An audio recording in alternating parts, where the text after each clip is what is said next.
আমরা জানি যে যারা দেশের বিভাজন তৈরি করবে তারা অ্যারেস্ট হবে না, যারা দেশের ভিতরে সম্প্রীতি বিনষ্ট করবে তারা অ্যারেস্ট হবে না, কিন্তু আল্লাহর ঘর বাঁচানোর জন্য, মসজিদ মাদ্রাসা বক্তব্য খানকা বাঁচানোর জন্য ওবিসি সার্টিফিকেট, আমার ছোট ছোট বোন, আমার ছোট ছোট ভাইদের আজকে কলেজে ভর্তি হওয়া বন্ধ হয়ে গেছে এই ওবিসি সার্টিফিকেটের জন্য। এসটি এই সমস্ত লেফটাগুলো যেগুলো আছে এর বিরুদ্ধে আমরা আন্দোলন করলে আমাদেরকে কারাগারে যেতে হয়, আমাদেরকে বন্দী হতে হয়, আমাদেরকে অ্যারেস্ট হতে হবে।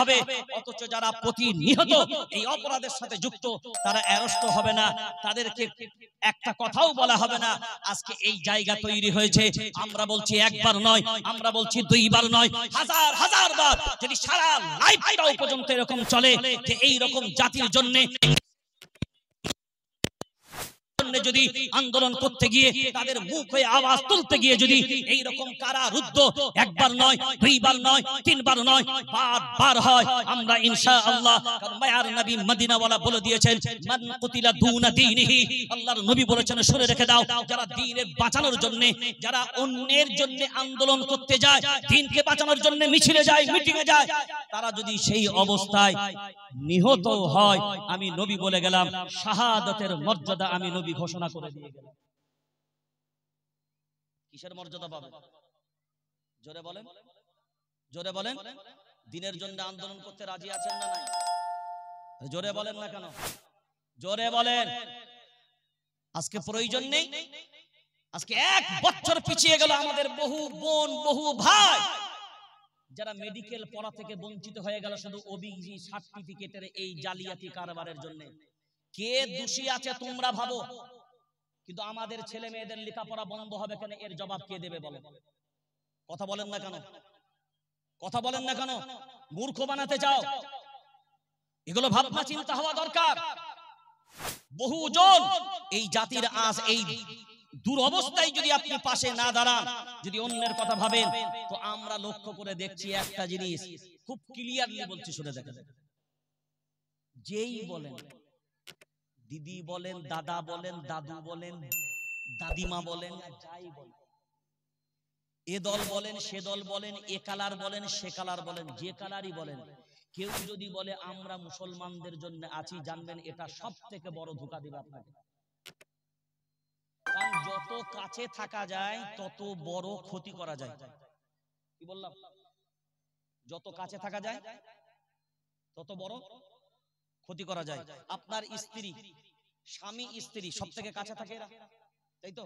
এখন যদি স্বামী স্ত্রীর ভিতরে দুশ্মনী তৈরি হয়, তো স্বামী যদি চায় স্ত্রীকে সহজে শেষ করব, তো কোনো কাঠখড় পোড়াতে হবে না, সব থেকে সহজে শেষ করা যাবে। আবার স্ত্রী যদি মনে করে স্বামীকে শেষ করব,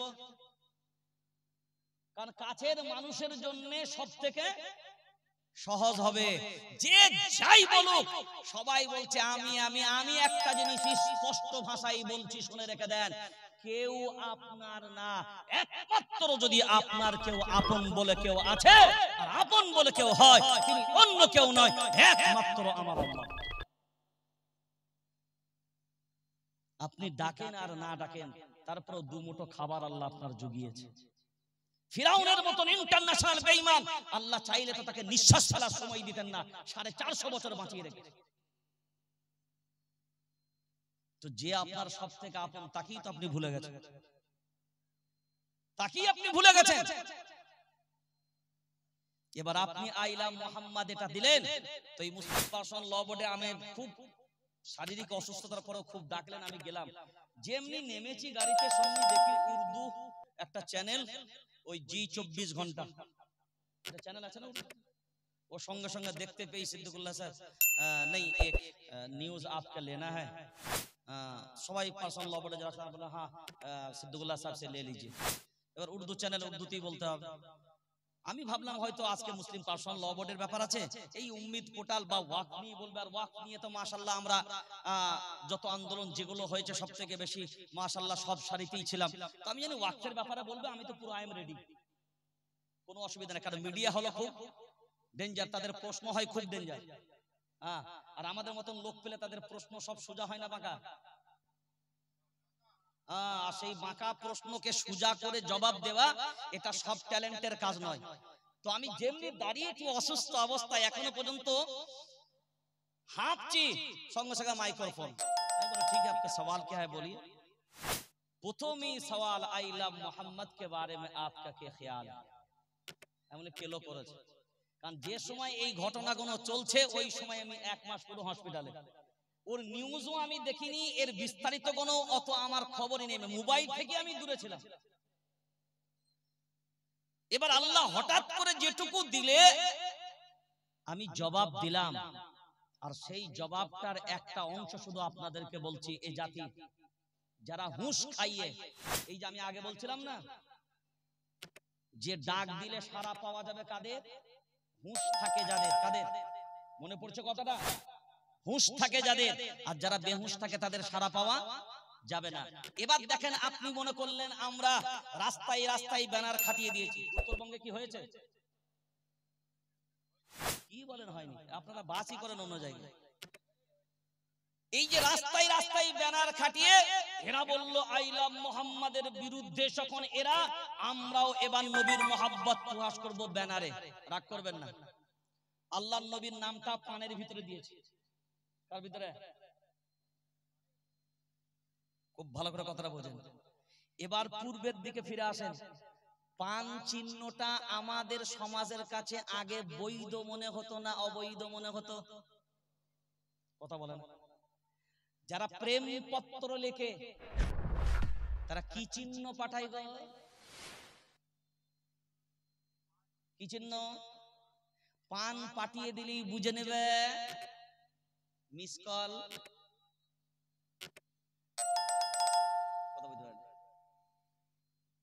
পান চিহ্ন পাঠানো মানে কি বুঝবে?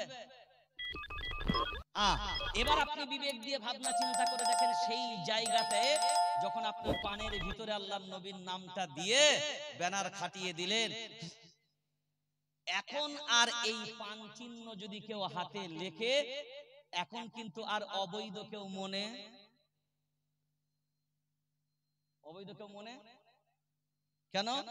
এখন পান চিহ্নটার উপরই সারা দেশ তোলপাড় হয়েছে, আর মুসলমানরাও ব্যানার আকারে ওই পান চিহ্নতে নবীর ভালোবাসা প্রকাশ করেছে।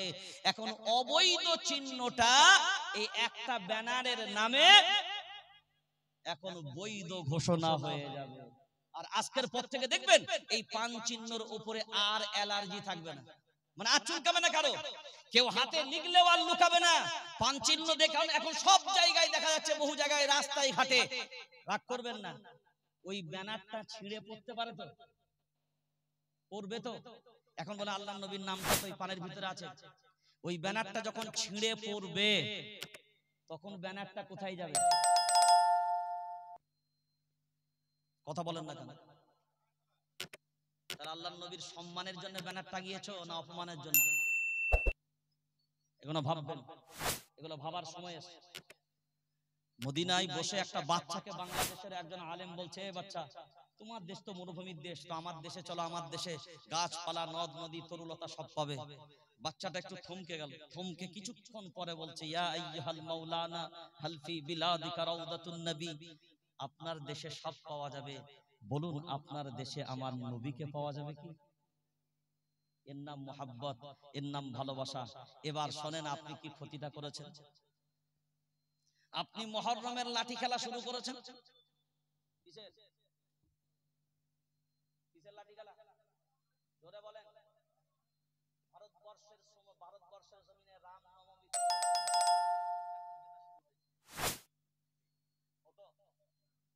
তার কারণে রেসারেসি দেখাদেখি চাষ পাশাপাশি, দেখা দেখি চাষ পাশাপাশি, বাস আপনি এটা শুরু করেছেন, তারাও ওটা পাল্টা, তারাও ওটা পাল্টা।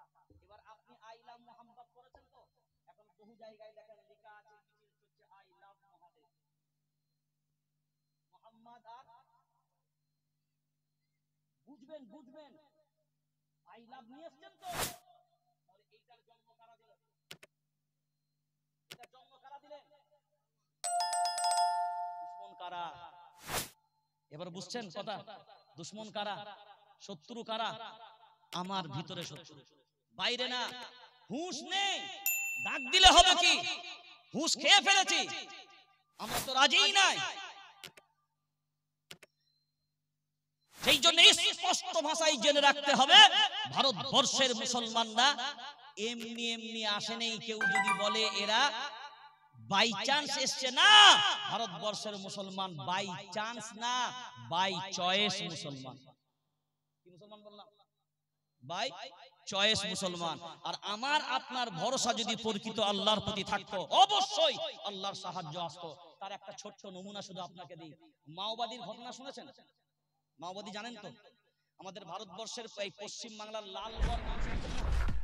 পশ্চিম মেদিনীপুর লালগড়, গোপাল লালগড়ে আমি জলসা করেছি, কয়েকবার গেছি। তো লালগড়ে সেই সময় মাওবাদীর আমলে যখন লালগড় থানা থানা সব দখল, শান্তি প্রতিষ্ঠার জন্য আমি গিয়েছিলাম। সেই সময় মহাশ্বেতা দেবী এসেছিলেন, তিনিও দিল্লি থেকে এসেছিলেন। তো আমাদের কনভয় আটকে দেওয়া হলো। সিআরপিএফ জওয়ান আমাকে আটকালো, AK-47 হাতে নিয়ে এখানে লাগালো। কোথায়? আমার কোথায় লাগালো? এই যে এইখানটায়। কি বললাম? AK-47। মুরব্বীরা মনে করছে ললিপপ দিয়েছিল।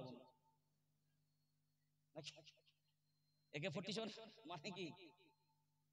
ললিপপ? যারা বুঝছে তারা বুঝে যে ওটা AK-47 কাকে বলে। এখানে দিয়ে বলছে আপ अंदर नहीं जा सकते। मैंने